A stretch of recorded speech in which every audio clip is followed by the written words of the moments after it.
We made this.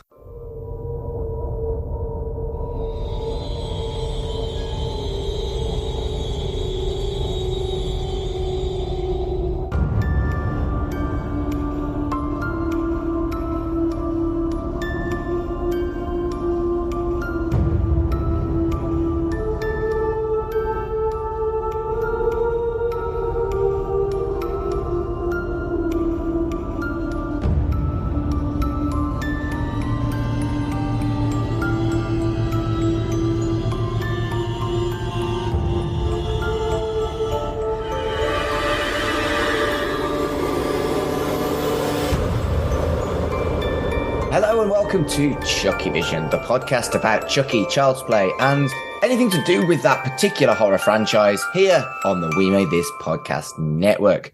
My name is Mark Adams and I am your host for this special episode in between series 2 and 3 of the television series Chucky. And with me at this time, as always, well, almost as always, is my co-host Dev. Hello, Dev. Hello. Are you going to hang that over me now from here on out? Almost always. Yes, you hate Heartstopper, which means you hate love. Aww. But it's not just Dev and myself today. We are doing the first of a two-part series over 2 weeks in a kind of, we're sad that series 3 of Chucky isn't happening yet because of the strike, but we fully support the strike because fuck people who don't pay people properly. That was a long introduction. Hello, Matt Latham. Hello. So we've got Matt from Shipwrecked and Comatose and Pick a Disc to join us because he loves Chucky. Oh, wait, he doesn't love Chucky. No, what we're doing is we're doing 2 episodes of other teleseries. First up is Buffy with Matt, and next week is X-Files with Kurt. They both happen to be my co-hosts on Shipwrecked and Comatose, but they both like a particular thing that is relevant for this, so we thought we'd invite them on. Matt, have you genuinely never seen a Chucky film? No. Fuck's sake, mate. The closest I think I've ever gotten to anything Chucky-like is the episode we're talking about, and Slappy from the Goosebumps books. Now, I know Dev likes Slappy, and you're kind of in between our ages. I didn't really encounter Slappy. I knew who he was because he was like the kind of icon of Goosebumps.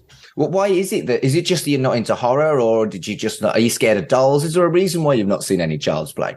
I'm not particularly a fan of horror as a genre in general, or horror films or anything. I'm just the closest kind of franchise I've watched that I've liked or can stomach watching is Scream, but that's mainly because it's more meta and kind of exploration of the genre rather than being a genre. Don't you miss out on some of the references, though, if you watch Scream and you haven't seen all the horror films? That's what TV tropes is for.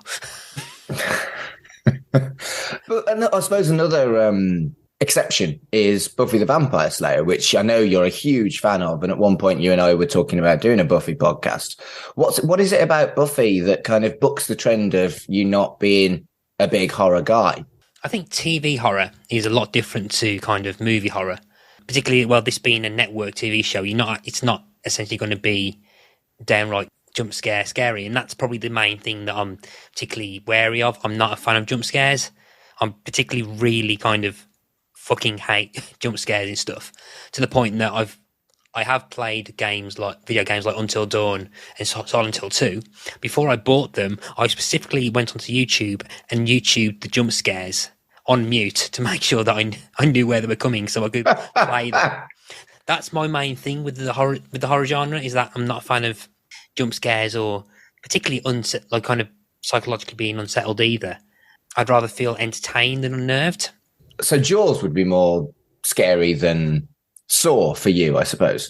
I would not watch Saw. I'm not a fan of torture porn. Okay. Kind of stuff, yeah. So if overly grotesque kind of gore, I'm not a fan of either. So family-friendly horror is what you like? Yeah, kind of, yeah. Basically stuff that would be on 8 p.m. on an American broadcast network with their very, very strict broadcasting standards. And teenagers that are in their 30s? None of them were in the 30s at this point. The closest was Charisma Carpenter. She was 29. Fucking 29 playing someone 16. Sarah Michelle Gellar was 19. Yeah, I know Sarah Michelle Gellar was vaguely the right age, but looked so much older. But it's always been a bugbear of mine. It's the one thing I don't like about Buffy, other than what we found out about Joss Whedon, is that they all look like just adults. Like, even Sarah Michelle Gellar, who is still technically a teenager, she was a woman. And it really annoys me. Thing is that there's a massive kind of in between season 1 and 2. She kind of visibly ages.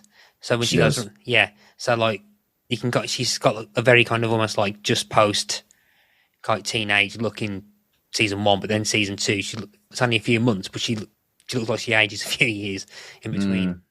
But yeah, so what we're doing is we're looking at an episode of Buffy that features a dummy. And that episode was Series 1, Episode 9. It was broadcast in May 1997, which puts it pre-Bride of Chucky. At this point, we've only seen Child's Play 2, and Child's Play 3. And the episode is called The Puppet Show. Dev, are you a big fan of Buffy? Yes, I've binged all of the show during uni. So that would have been a good 10 years ago. I think I caught it just before the Whedon stuff came out, so I managed to watch it unscathed. I finished Buffy, gave it a little pause before I was going to get into Angel, and then all the stuff started coming out, so I never actually got round to Angel. I actually just bought Angel on DVD, so I'm finally going to get round to that show. Slight deviation is that I think at a certain point, I remember because I was watching it from start to finish, and when we finally got on Sky, it came to the point where I preferred Angel, mainly because it felt like Buffy was the opening match to the main event that was Angel because of the way it was scheduled. I preferred Angel as well. I think it just suited me a little bit better. It was aimed at a slightly older audience, and I kind of liked the concept of vampire detective. I thought that was quite fun. Matt, did you ever do a watch where you started at Buffy Series 1, got all the way to Buffy Series 4, and then watched Buffy and Angel simultaneously because they were supposed to be in the same timeline? I've never fully been able to do that. I've got the Buffy and Angel DVDs. I've never actually watched the Angel DVDs all the way through, actually, because I've always meant to go and watch them all the way to back. And I've never done that because I know I've never rewatched season 5 of Angel. Not over any kind of personal choice of me disliking it. I've just never got around to kind of doing a full rewatch of Angel from front to back since it finished. Now, I've just remembered there's a puppet episode of Angel. There is. I'd forgotten that. Smile time. Maybe we could do a third one of these. Matt, do you want to come back and talk about Smile Time? Yeah, because I've never rewatched it, actually. I've only watched it on the broadcast. Right, maybe not. Maybe we'll do like a sequel. We'll definitely do Buffy and X-Files. But if we do Angel as well, we'll chuck that in at some point when we've got time to do it. I'd completely forgotten until we started talking about Series 5 of Angel. There is a puppet episode, and it's fucking great as well. It's much, much better than the puppet shows. Right, okay. Let's talk about the puppet show. You didn't think much of it because I thought it was one of the stronger episodes of Series 1 of Buffy. I think just before we start recording, this is kind of like the episode of the Buffy podcast we never got to make. So I'm kind of going into it with that, mainly because of my kind of like complete ignorance of Chucky in general. But yeah, season 1 of Buffy is kind of like a kind of unique outlier in terms of how it was kind of structured, written, and kind of produced as like its own entity before it even aired. So it's a very closed off, almost unique kind of tone and style and kind of production history. And it bothers me no end when people always put it near the bottom of their lists in terms of like their favorite season, because it might be kind of like nostalgic, kind of biased, kind of emotional love for that season, but I've always kind of had a nice soft spot for it. And there's none episodes in it I really dislike, but it's only kind of rewatching it about an hour ago that a couple of things have occurred to me about this, even though I've rewatched, even though technically I could have come here without rewatching it because I know the episode that well. in terms of Buffy season 1, it's serialized because it's one of the first shows I think that kind of did the kind of strict serialization in that if you kind of missed episodes, you'd lose something. And The overarching plot thing. yeah. And that's not that apparent in season 1, but I think season 1 is still very kind of tightly, you must watch them in an order than people, I think, give it credit for. I was thinking about it and thinking, oh, well, yeah, you can't get away with skipping episodes of it. And I was trying to think about each episode. And I almost said that there's only one episode you could skip, which was Teacher's Pet, which is episode 4 with the praying mantis. But there are things in that, like I think it's like the first reappearance of Angel as a character. You could skip this one. I hadn't thought about it, but you could, couldn't you? There's no references to the Master, the big bad. Yeah, This is my point, because this is the only episode of the season I can think of that doesn't match any kind of teenage metaphor or it being about something in comparison to other episodes. So you've got even Teacher's Pet, which is about a giant praying mantis, is still about kind of teenage crushes on teachers. The Witch is about kind of pressure, like the overbearing parents, but also introduces the idea of witchcraft in there. Never Kill a Boy in the First Day is about basically trying to juggle dating as a teenager with extra responsibilities. The Pack is about kind of friends going a bit naughty and turning into bullies. Teacher's Pet and the Pack aren't very good, Matt. They are, but still, but my point being is that they still have at least a hook that links into a kind of teenage problem. And then you got I, Robert, You, Jane, which is a really dated yet enjoyable episode on catfishing. You got Nightmares, which is more of a personal one. You've got about Nightmares, which is about fears or what to do with the characters. Out of Mind, Out of Sight is about feeling lonely and being ostracised. And you got Prophecy Girl, which is like one of the best episodes TV ever made. It is. But this one doesn't. I can't think of any kind of metaphor which would relate to the teenage experience to this, apart from what being forced to do a talent show. It doesn't feel as strong or as a key component to the episode as like other kind of teenage things. I think you're right that it doesn't fit the pattern. You're absolutely right. But I don't think I care because it's one of the strongest episodes of season 1. And it's entertaining, but I don't think you can skip this episode because the only arc thing that happens in this is that it's the first episode that has Principal Snyder in it. Okay. And he's incredibly important. Yeah. And I've about I've not rewatched it in at least over a decade now. And I know for a fact that as I'm older and perhaps closer to the age of Giles and the adult characters than I am the teenagers. Me too, mate. I was younger than the teenage characters when it first came out. But I've got a feeling that I know I'm going to be a lot more sympathetic towards Snyder as a character as I'm older. and I was watching this and it was already happening. And I think my appreciation of Snyder as a character has increased. But in terms of the actual kind of important relevance in the whole show, it's very throwaway, and I think it's one of the weaker episodes in terms of its construction of what the show's main raison d'etre is, to try and use supernatural as a metaphor for teenage life and growing up and all the kind of different things that people deal with. I till this day cannot tell you what the second layer of storytelling that this is. I don't think it has one. I think it's just a monster of the week. And it's interesting that you say that because Buffy is kind of the gentle thing that people seem to think about Buffy is it's this overarching plot with a monster of the week. But they've missed the nuance that you've just talked about as an example of a monster of a week that just fits almost as a filler episode because, like I said, there's no master stuff. It's a monster of the week with characters that we've established and we like. As that, it's exceptional, but I do agree with what you're saying that it is missing the metaphor for teenage life. It is missing an important part of the overarching plot. But I don't care. There's a dummy. Even when he's kind of creeping and perving on a 16-year-old girl. We'll get to that. I was going to say, I'm surprised you haven't gone 90s ick yet. So. It's definitely 90s ick, but we'll get to that. What did you think of it in general, Dev? How did you feel it fitted in your kind of Buffy fandom watchery?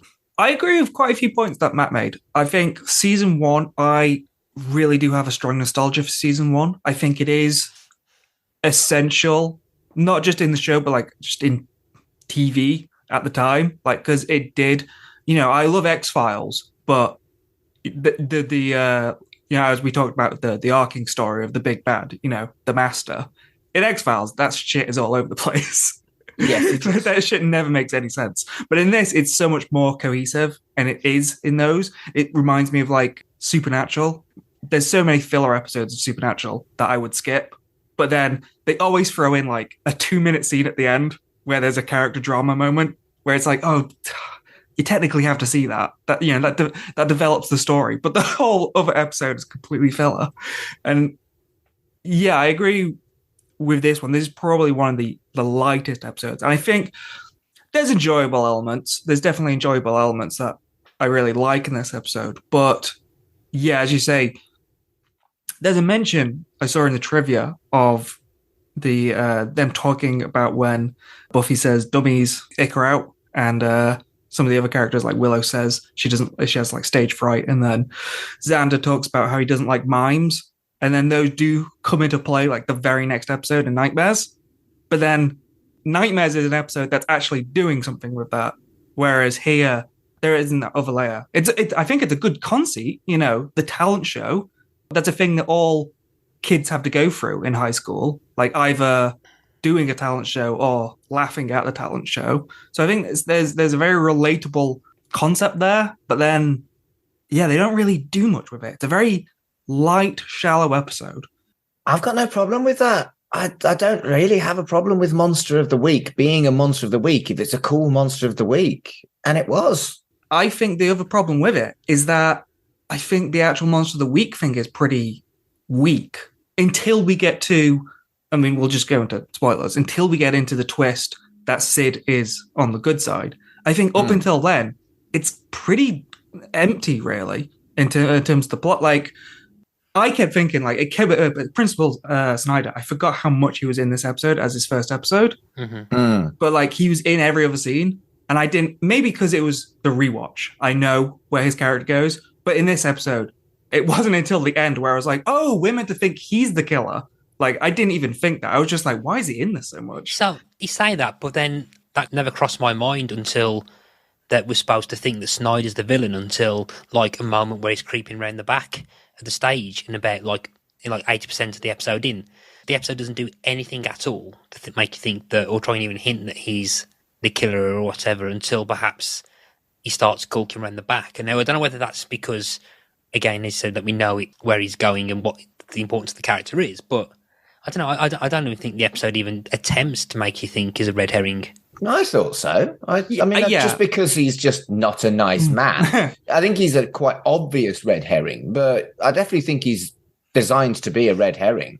Yeah, I do think in the writing he is meant to be one, because he's always showing up in the half shadows where Buffy's investigating and stuff.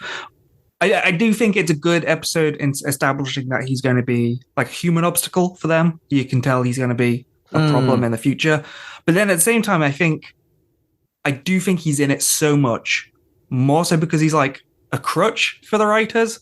It's like they have this new character and he's kind of funny and he's in it so much. And like the actual investigating, there's the Scooby investigating. It's probably one of the most Scooby-like episodes of them actually investigating who the culprit might be.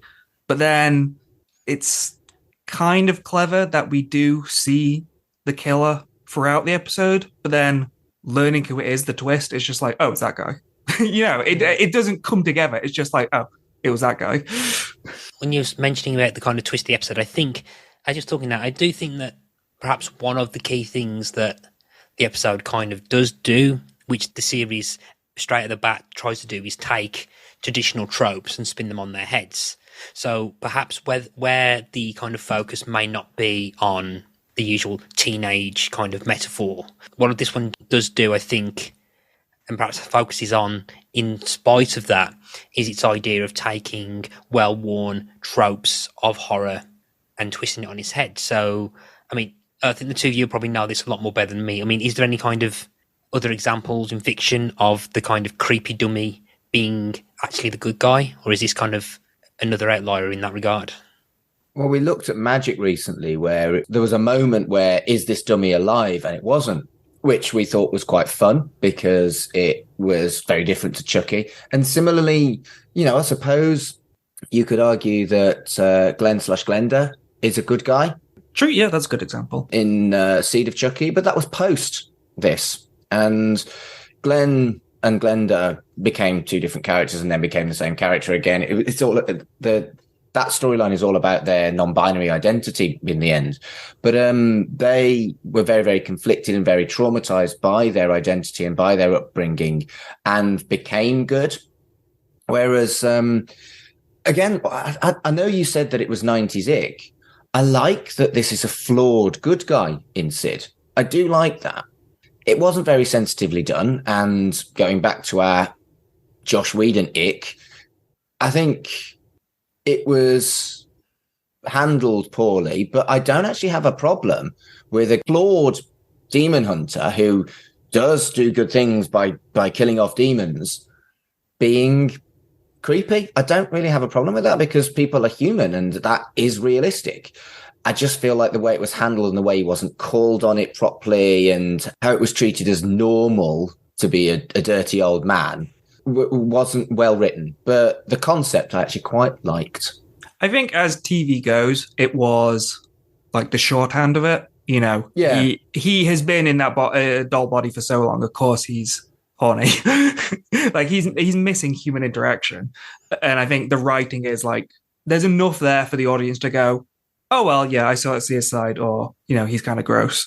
But yeah, I would have liked more. I think the first half of the episode maybe spends too long with the suspense of that payoff, because there's the bare minimum to get his character and to get the whole appeal of it. But I would have liked a bit more, maybe a bit, a bit more explosion with him, some more dialogue scenes.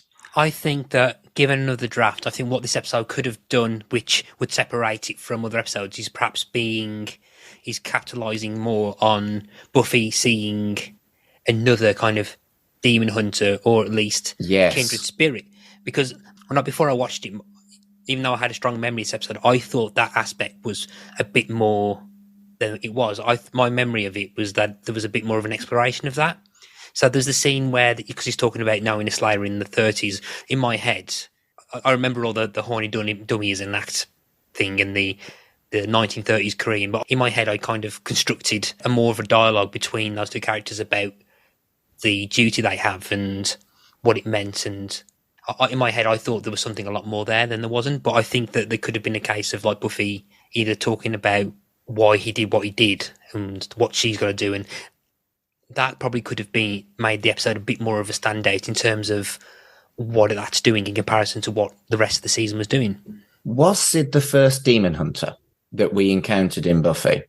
Because I want to say he is. I can't think of any other demon hunters or any other slayers prior to the puppet show. I think, yeah, that's what I mean. I definitely agree with Matt there. I like that scene, and it works for the bare minimum of what this episode probably needed. But I think I definitely wanted more, because that's crazy that he used to know an earlier Slayer and he has all this history, and then it doesn't really get explored. Although technically that did that was a weird setup. I don't think they even intended that for a setup. That did end up paying off way later when Spike does kill that Slayer in a later season in a flashback. So Sid, I really thought that when I first saw it, that we'd see more of Sid. And we never did, with one exception, a video game that is it canon? Is it not canon? It's called Chaos Bleeds. It was an RPG and he was a playable character, and there was a very, very brief kind of bullshit plot on how he came back to life so you could play as him.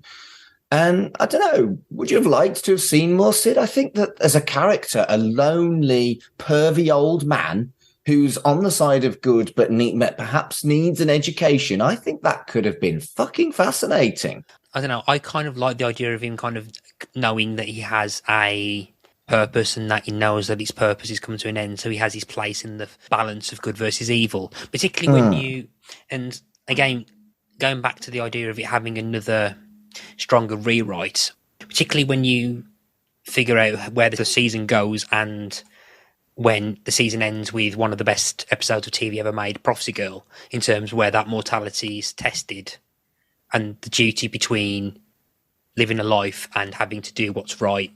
I think that the puppet show could have perhaps seeded that or raised those questions a lot more, so that when you have Prophecy Girl, in a few episodes' time to end the season. Those themes of what Sid's role and what eventually he does to pretty much to finish the demon and kind of go to his resting place and fulfill his role. I think that would probably help Sid Prophecy Girl a lot more. I think when the eventual kind of idea of mortality and going to a death is brought up for Buffy in that later episode. Yeah, this is perhaps a little bit flippant, but this is possibly more for you, Matt, than for Dev. Do you think there was an element of they didn't want to have the difficult puppet, the difficult prop, for want of a better phrase, along the lines of the Scutters in Red Dwarf, because they were incredibly problematic. Whereas, something like Child's Play has the budget and the time allocated to the difficultness of having a puppet, whereas I don't think a TV show would. Comparison to, say, Chucky, it's hardly as animated as Chucky ever was. No. Yeah, it's a ventriloquist doll. His mouth goes up and down. That's it. I don't know. I think it's a case of the show perhaps also being slightly aware of how cheesy the concept is in general anyway, and perhaps didn't want to delve down that well too often. Was it cheesy at this point? We're talking 1997. We'd not had Bride of Chucky. We'd not had the satire. I think creepy dolls were a lot more creepy and a lot less ironic than they are now.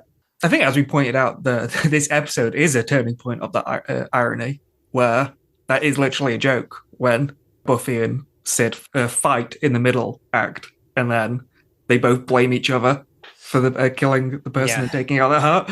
And then there's that moment where they pause and they're just like, What?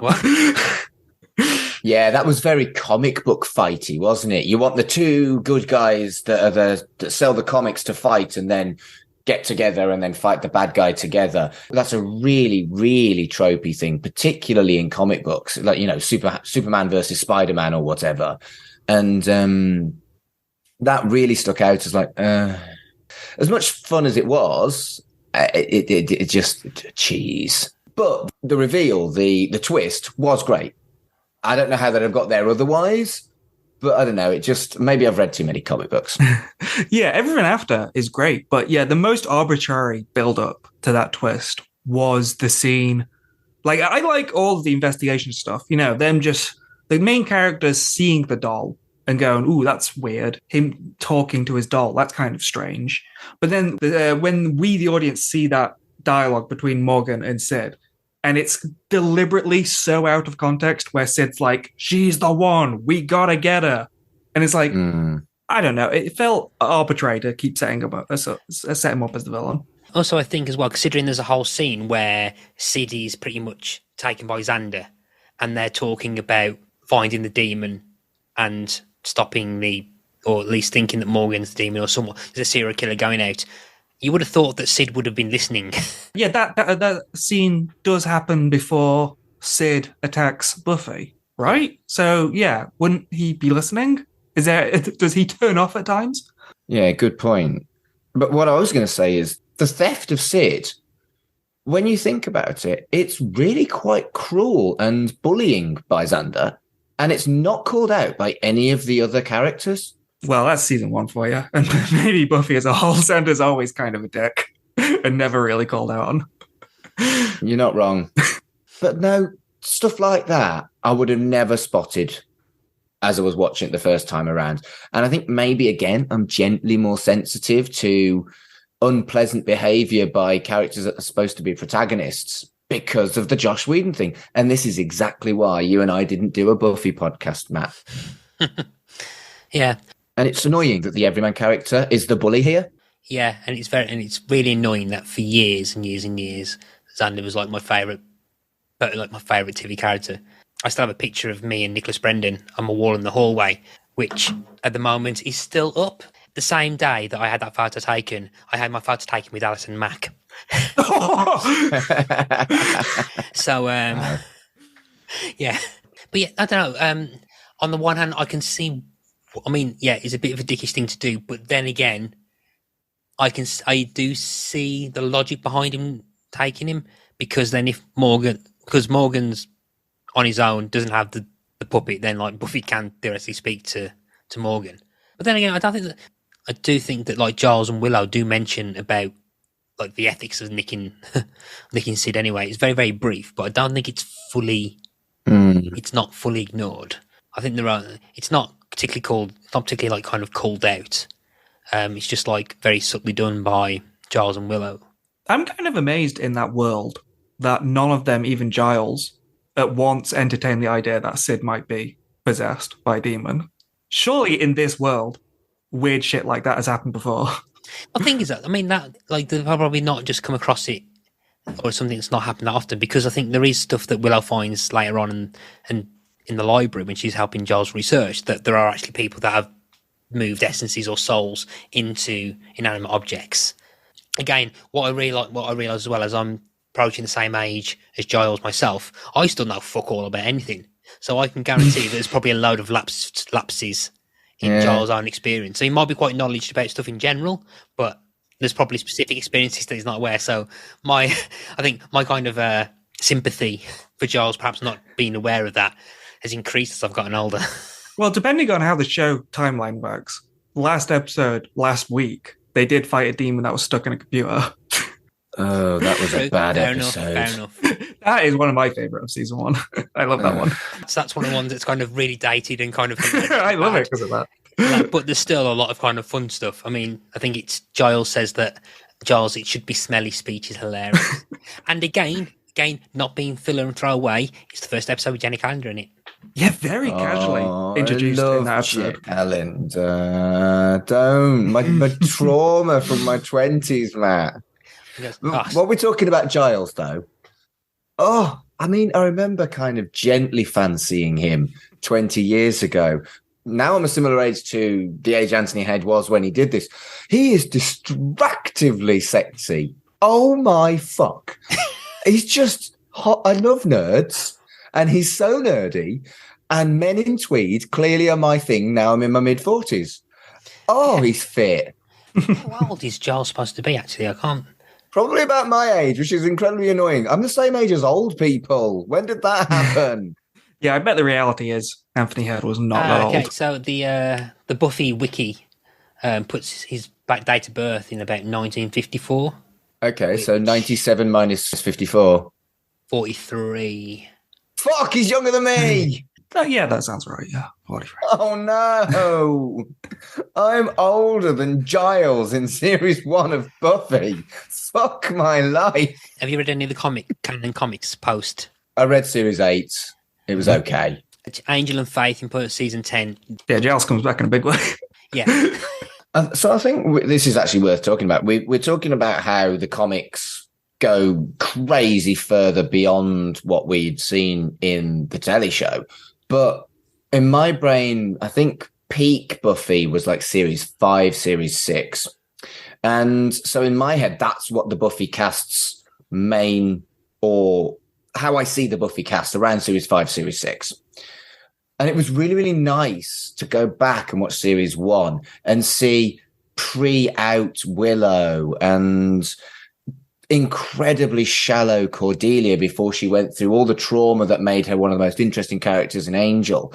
And it just felt like almost like a palate cleanse to go back and watch series 1 of Buffy. Yeah, I think it's kind of it's very interesting anyway. So like when people kind of argue about whether there's character development in Buffy, it's one of its key kind of selling points, I think, as a show. But yeah, it's kind of nice just to see them in those kind of roles and stuff. And particularly, I think where you've got Xander as the everyman character and Willow is just at the moment kind of the secondary kind of exposition tool rather than what she becomes. Adorable nerd. Yeah. And it's a nice start, but her journey to what she becomes at the end of series 6 is fantastic. But adorable nerd is adorable for adorable sake at this point, and I like that. There's a couple of interesting things, particularly in retrospective looking back. There's a couple of very interesting things that are completely coincidental, I think. There's a slight discussion about when they think that the killer's human. And I think the first time that ever gets across is actually when it's Faith in season 3 about a human that kills another human. I can't remember what it was, but there's just there's a line from Willow about killing someone or being human stuff, and I'm like, oh, okay, that's completely unintentional. But you could argue that's foreshadowing, but it's not. Well, but even before Faith, I thought of the episode Ted. A big part of that episode is Buffy thinking she's killed someone. Yeah. It gets undone by the twist, but there's a solid moment where Buffy is really reeling from the fact that she may have killed someone. I'm not a fan of Ted as an episode, actually, thinking about it, but yeah, even despite like John Ritter playing against type, but I'm not much a fan of that one. But also, there's another one where like there's Snyder, who part of me kind of just wants to rewatch it just because I know I'm going to enjoy Snyder a lot more. Where he goes, "Oh yeah, Principal Flutie might have gone for that liberal touchy-feely crap."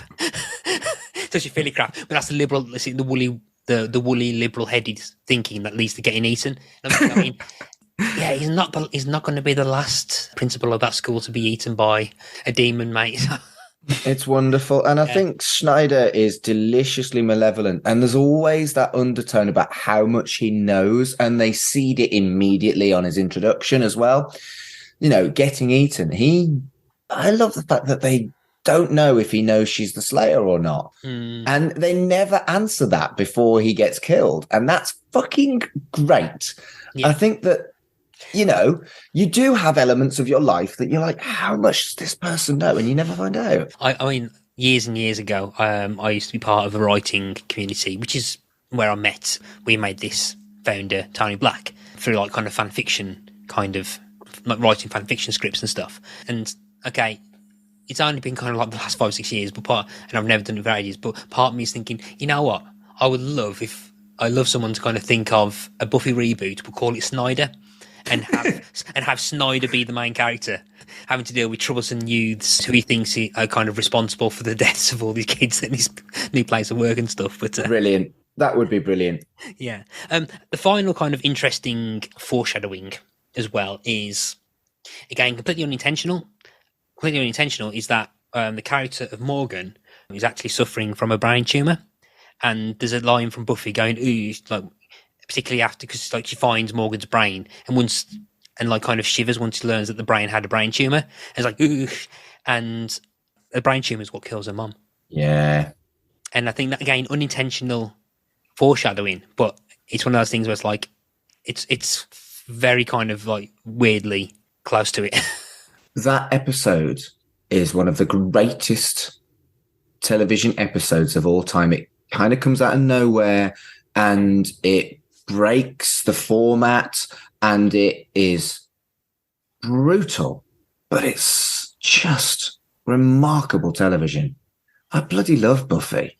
There's some horrible shit in Buffy, some terrible, terrible storylines, but sometimes Buffy is in remarkable television. And I, you know, whilst it wasn't one of the most deep episodes, I really like this episode. I always really liked this episode.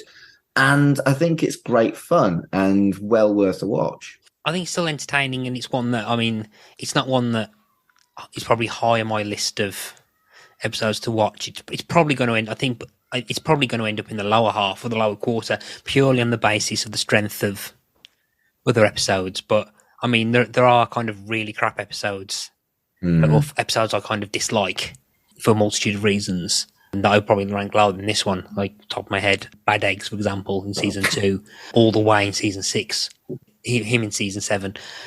A lot of season 7 ain't great. I think so, yeah. I think I'm still slightly bitter that they just couldn't just get Eric Balfour back and finally answer the will they ever reference Jesse again, but question. That was the closest they'd ever gotten to almost bringing Jesse back. They really should have done. That would have been a really fun, deep cut. I think Eric Balfour had like scheduling conflicts, and he just, because they tried, because there was a whole thing where it was Nicholas Brendan would have been Xander would have had his own kind of storyline talking to the first as Jesse, and right, yeah, that's one of the things. And one of the things I never spoke to you about that I had planned for aforementioned Buffy rewatch podcast that never happened was every episode that I would have been on, I would have gone, now where could we have referenced Jesse?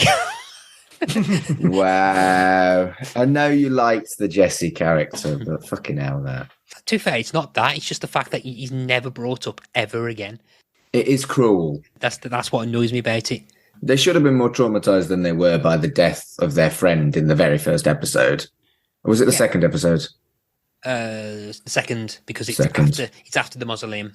Because Yes. it's after the mausoleum, because that's when they escape, and then they escape, but then Jesse's not with them. And he goes, boy, you've been upgraded to bait. Sorry. We have Quadruple Dwarf on Shipwrecked and Comatose. There is a lot in the first 2 seasons of Buffy, which is Quadruple Buffy, that I can probably remember verbatim. Oh, mate, the way I talk as a grown man is literally completely influenced by Buffy and Red Dwarf. Half of my phraseology comes from Red Dwarf, half of my phraseology comes from Buffy. And every time I say these things, unironically, I'm like, Christ, you're 45 years old. And it's been donkey's years since I started watching either of these programs, but my phraseology is completely and utterly influenced to the point of it being kind of funny by just those 2 programs. Even Chucky and Child's Play, I don't quote that. As much as I love it, I don't quote that. That hasn't formulated the way I speak. Buffy and Red Dwarf, man, you wouldn't understand me without it. Again, this is not this episode, but it's from the first episode. The amount of times where someone says something vaguely around, I can't remember the last time that happened, or when did that happen, my mind immediately goes to 1833, Madrid. She caught me sleeping. which is Brian Thompson, where he goes like, I fought a slave. Do you have proof? Only that she fought me and still lives. I can't remember the last time that happened. 1833, Madrid. She caught me sleeping. Wow. Yeah. That is quite a deep cut. Shall we actually talk about the comparisons between Sid and Chucky? Because I have made some notes on that. The camera angle at the very, very start, the cold open, that really did feel very Chucky-like, the way he was running around. I liked that. And I think it was probably quite heavily influenced by Chucky. What do you think, Dev? Yeah, there were scenes from a point of view. But then, I only watched this yesterday, but I'm trying to remember, at the very start, the point of view you're talking about, does it not do the point of view of the filter and everything, of like the people on the stage training? And then it goes up to Morgan and Sid? But I think it's supposed to be Mark, I think. But then again, I can't remember. I'm just thinking about it now. Do you actually see But it was Mark? quite low, so it did remind me of Child's Play. Was he on his hands and knees or something? Yeah, that's the other thing. You don't see him on his hands and knees, ever. And also, if it's the POV from someone else, then surely that gives away that it's not Sid, if Sid is on camera. True. But then that can't be a literal POV. But you hear the internal thoughts of the person saying, like either brains or heart or something, and I will be flesh is the line, which is, again, a strong parallel to Child's Play, where the whole motivation of Chucky is to get out of the doll and back into someone else's body and be flesh. So again, strong Child's Play homage here, I think. Another arbitrary red herring, though. I mean, he's a lizard man. That's still flesh. Oh, shit. Fucking hell. We are deconstructing this quite horribly. I like this episode. Stop it. In the Watcher's Guide Volume 1, which I have, there's a section on the puppet show and saying Sid is just one of a long line of terrifying puppets and talking dolls in film and television, from Talking Tina in a classic episode of The Twilight Zone. We're going to look at that. To the horrifying dummy in William Goldman's Magic. We've done that. Doesn't mention Chucky, though. I would say this is probably loosely, but most inspired by Chucky, because the way Sid talks is quite like Chucky.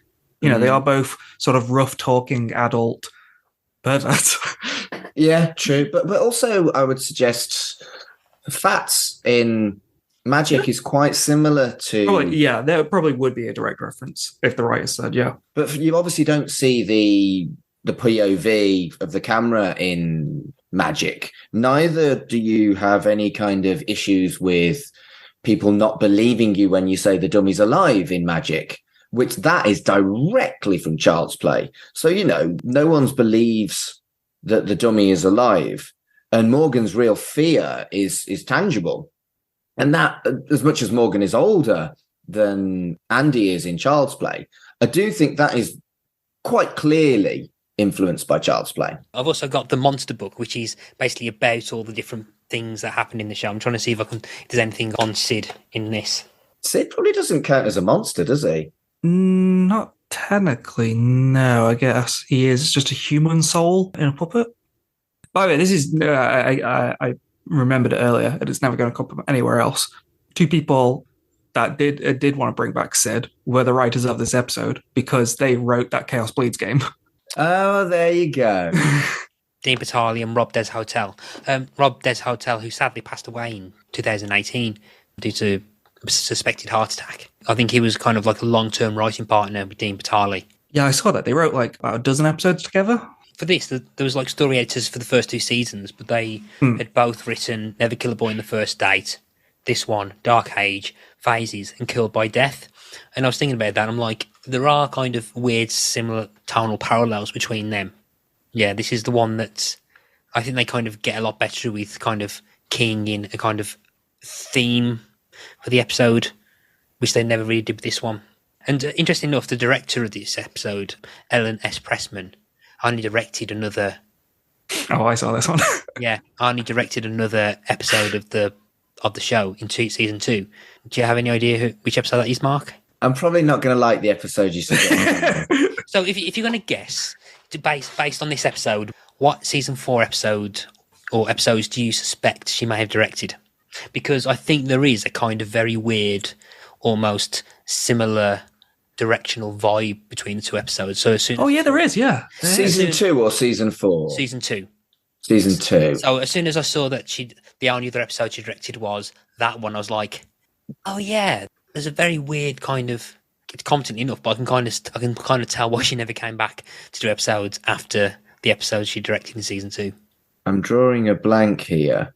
I mean, it's probably not at the forefront of your mind when thinking about Buffy.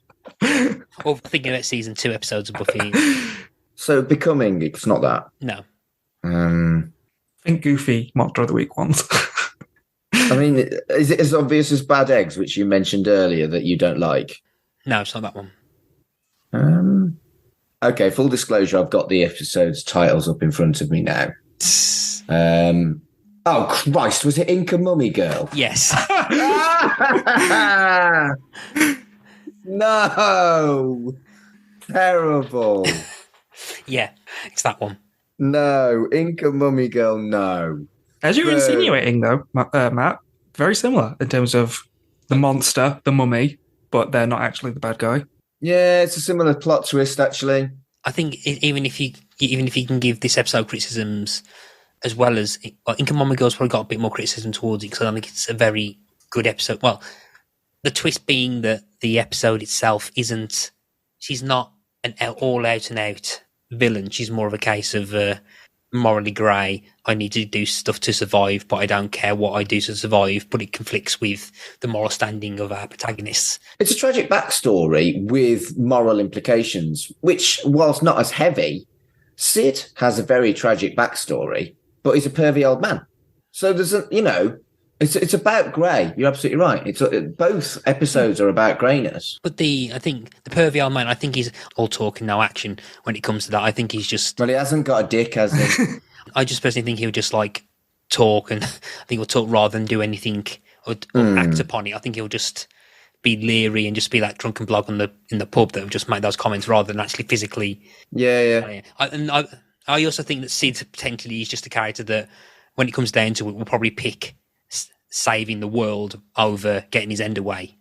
Whereas I think if you got the Inca Mummy Girl character who literally has to drain the life of people to survive and doesn't seem to want to be able to find a way of getting around that, I think the kind of the pervy dummy is perhaps morally the more upstanding perspective. Oh yeah. I think we've talked about this, his characteristics in scenes as they come, but I do think a decent detail and writing is in that scene when he reveals that by breaking the spell, he's not coming back. He's presumably accepted his death years ago and has been wanting to die.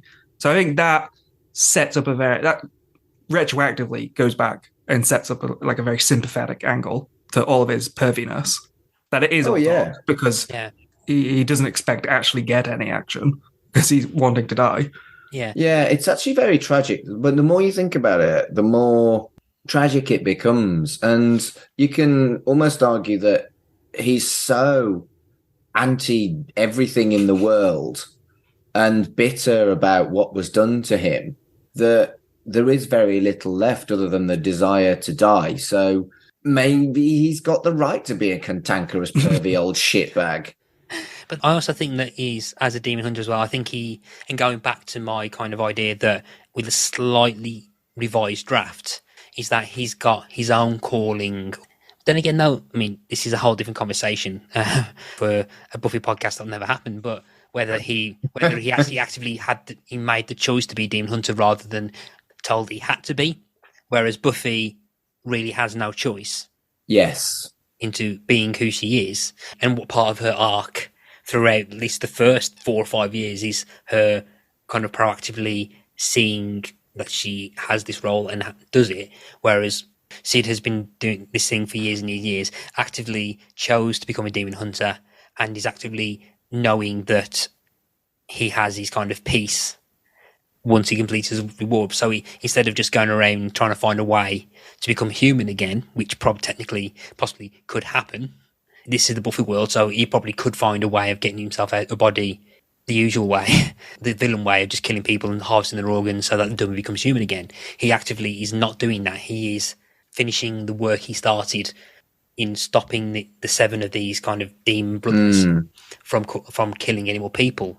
I think it subtly and quite early on gives you a power level of what some of these demons potentially have that Buffy will be facing in future. She will face some incredibly powerful demons with insurmountable odd level of power. And that's what Sid's been fighting for such a long time. And that's why he's so old and jaded and grumpy and etc. And that's, again, the more I look at this, again, I guess I've never watched Buffy with a kind of analytical eye. I've just enjoyed it for what it is. We would have done great on a Buffy podcast, but we're still not fucking doing it. I would say definitely similar to that point in terms of either subtle or underutilized. When you're talking about his past, I see it as very similar to a parallel that they didn't make in the episode, but a parallel to him and that Slayer from the 30s, that he was maybe a Xander or a Willow who was friends with that Slayer, just a normal person. And then because they fell in love, he joined that world and became, a monster hunter. But he was just a human. Yeah. There's quite a lot of deepness in this episode that you don't spot initially because it's like, oh, dummy, twist, 45 minutes, done. Well, that's the other thing I wanted to get into as well, in terms of we've been talking so much about Sid, developing him as a character from halfway into the episode. The character of Morgan disappears once he dies. What exactly did you think he was getting out of this? Because it's never really explored what his relationship with Sid is. True. Really, his brain tumor is only because of the twist that the killer needs a good brain. But other than that, it doesn't seem to connect with Sid in any way. And the way it's set up in terms of the red herring, it seems like Morgan doesn't want to be a part of this, or maybe does, but he's nervous. You really have no idea why Morgan is doing any of this. They don't go into his motivation at all, you're right. And they don't even really say, because he is a character for this episode, and it's conveniently set around the talent show. Did he just meet Sid? Has he had Sid for a while? It's unclear. Yeah. That's true, yeah. I never actually thought about that. Yeah, he's peripheral. And then as soon as, he's gone. He's not really mentioned apart. Yeah, it's kind of awkward that in a moment of good direction, I do think the quote-unquote death of Sid, his release, I think that's a really touching moment, how quiet it is, everyone's just taking in the moment. But then, Morgan, the actual human person, he dies, off camera, and then that's it, he's gone. Just another student for season 1 to a kill. And Sid doesn't mourn him either. No, so what was their relationship? Huh. I think Sid kind of dismisses Morgan, I think. I can't remember if it's after they discover he's dead where he goes I should have gone with you guys rather than the kid. I'm so why the flipping hell? What about Morgan did Sid find? Yeah, this is my sidekick. Yeah, I never thought about that. Also a dick move, since after the twist we learned that Sid was a human. It is shouldn't he have any sympathy towards this other human? Yeah, good point. So I think this is a flawed episode. There are some great elements to it. I think the Sid character was a really cool concept with a fascinating backstory and something that could have definitely been explored much more deeply. There are some weak elements of the plot, but I do think it was a genuinely good mystery. Was it Morgan? Was it Schneider? Was it Sid? Was it someone else you're not thinking about? Fucking hell, was it Cordy? Whatever. I still think I really like this episode. It might just be because there's a fucking doll in it, but I really like this episode. I would have liked to have seen more Sid and the introduction of Schneider, who is a favourite character of mine. Yeah, I think it's quite high up on my list of Series 1 episodes for sure. Yeah, I enjoy it as well. I think we've mentioned the word filler episode. I think you could, if you wanted to, you could skip this episode. I mean, like the introduction of Snyder, he'll be in the next episode and you'll get who he is almost immediately. So I don't think there's anything pivotal you need to know in this episode. But for all the faults of it being an average episode, it's still early Buffy and it's still Buffy. So it's a fun episode. I'm running through the season in my head. As you said that, I still think this is probably in my lower third of the season in comparison to other episodes. I think perhaps Teacher's Pet is probably the weakest for me.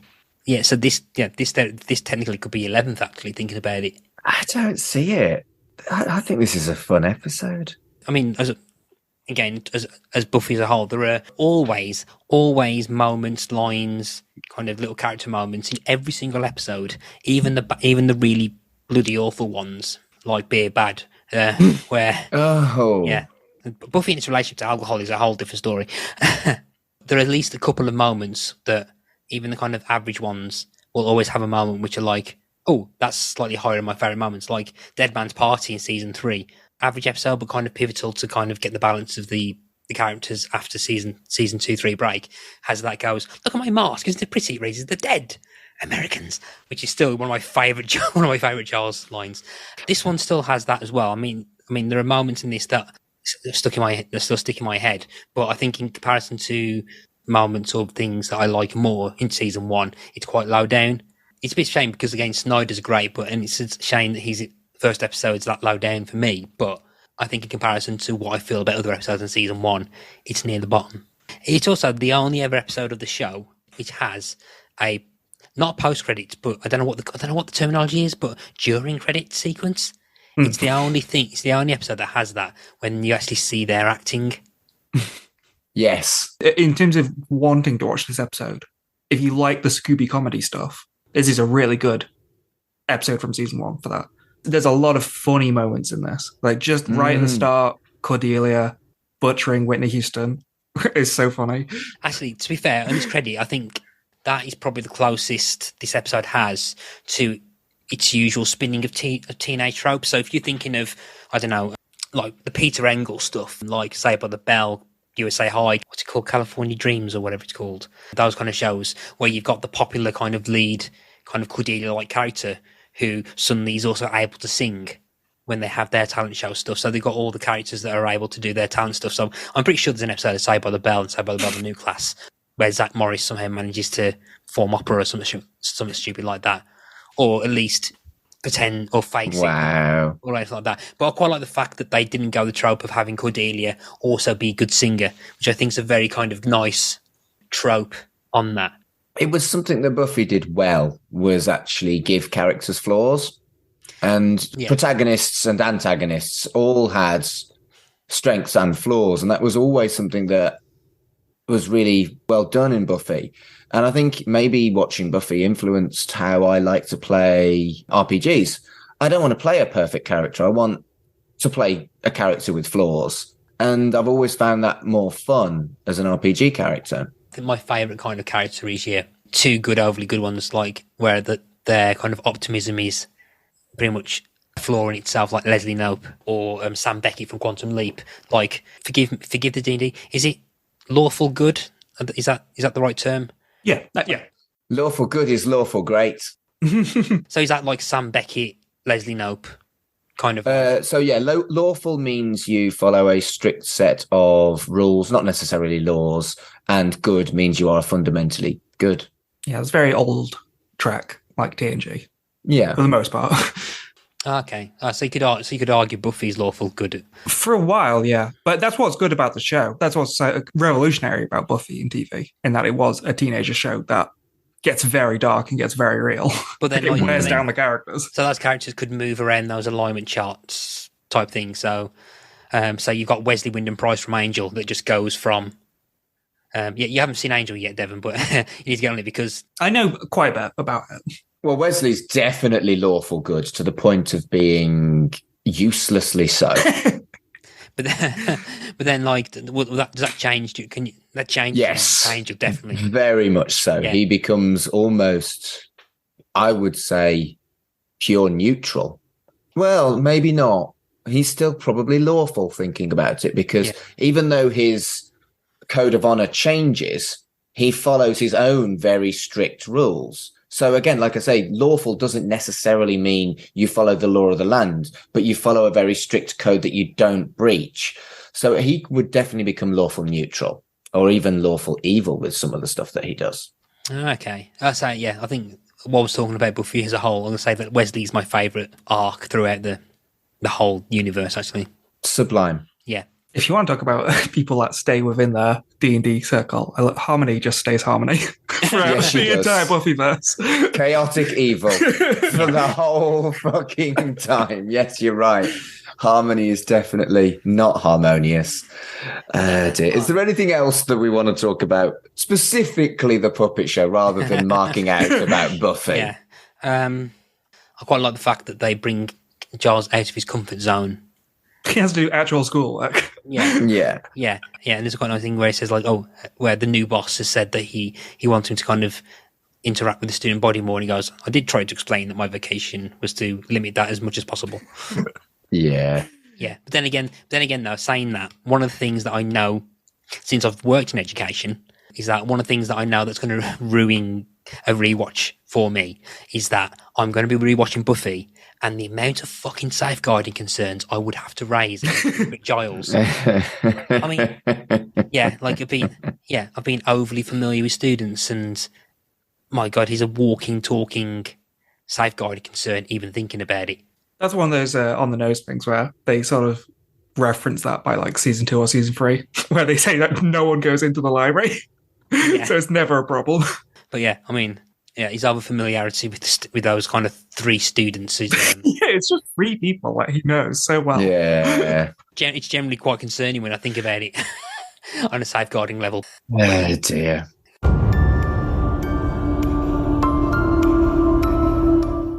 Well, Matt, I knew I'd enjoy this because the Buffy podcast was something we always intended to do, but it's not happening. And the reason is Joss Whedon's a bastard.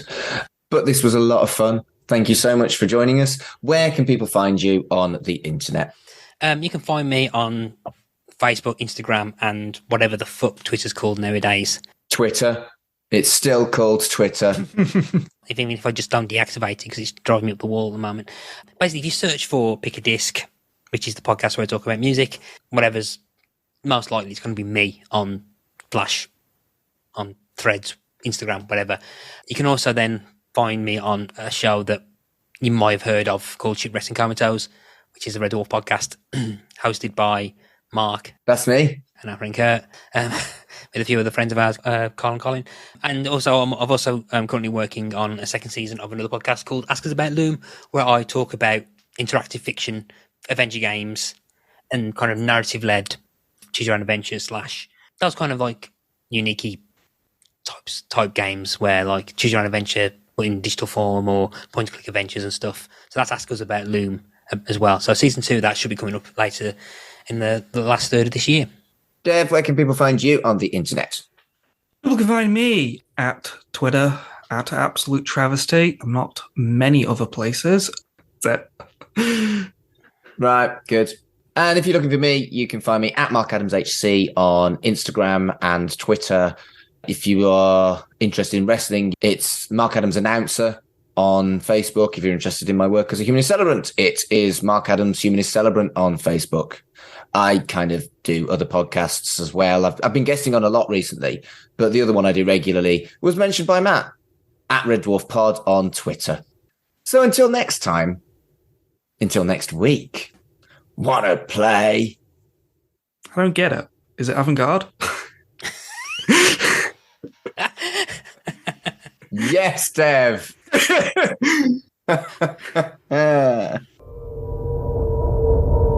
CHUCKYVISION is a podcast brought to you by the We Made This Network. Follow us on Twitter at CHUCKYVISION. Follow the network on Twitter at WMT_network. Our website is wemadethisnetwork.com. The logo was designed by Dev, and the theme tune composed by Dark Fantasy Studios.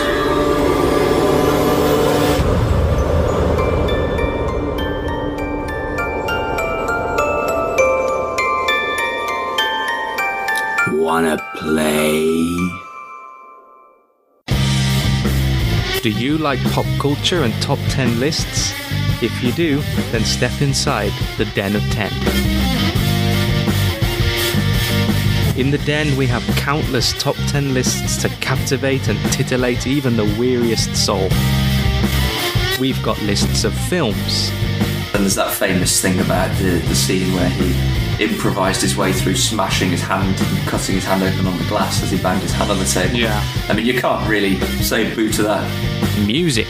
The rest of the song is like just a swirling crescendo of clever songwriting, amazing singing, great drumming, like beautiful guitar effects. Video games. And I think that's exactly what happened with Zelda. It was everything, looking back, is on a much lower resolution to what we see in Breath of the Wild. But as I was playing it, I just felt like my imagination was just going absolutely wild. TV. You know, this is where a sitcom verges on the cinematic, still in a neat 20 minutes. And the interaction between these vastly different characters is so well realised. And more. Listen to us on all major podcast providers. Find us on Twitter at Den of 10Pod, where you can like, follow, comment, and vote. Or find us on the We Made This Podcast Network at wemadethisnetwork.com. We hope to see you soon in the Den of 10. What do you both think? Should we do a 3-episode series? Yeah, I'm up for it. I've got to watch that episode. I haven't seen it yet, but I'll watch that episode, yeah. I've seen the scene. I do know what you're talking about. I've seen the scene of Spike and Puppet Angel fighting. It's a bloody puppet. Yeah, so if we make October a 3-part series rather than a 2-part series, it just makes sense that we've had you on for this and then kind of organically realised, oh yeah, another puppet. Yeah. Should we do it? Yeah, let's do it.